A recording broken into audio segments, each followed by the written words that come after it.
اور ان کے دلوں پر بھی پردے ڈال دیتے ہیں کہ اسے سمجھ نہ سکیں، اور ان کے کانوں میں ثقل پیدا کر دیتے ہیں۔ اور جب تم قرآن میں اپنے پروردگار یکتا کا ذکر کرتے ہو تو وہ لوگ بدک جاتے ہیں اور پیٹ پھیر کر چل دیتے ہیں۔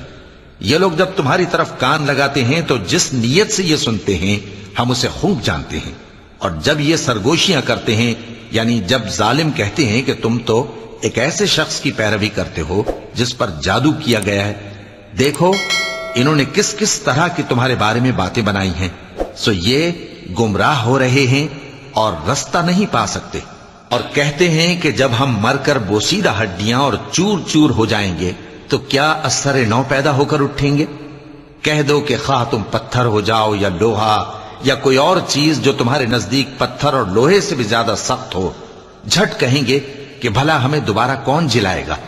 کہہ دو کہ وہی جس نے تم کو پہلی بار پیدا کیا، تو تعجب سے تمہارے آگے سر ہلائیں گے اور پوچھیں گے کہ ایسا کب ہوگا؟ کہہ دو امید ہے کہ جلد ہوگا۔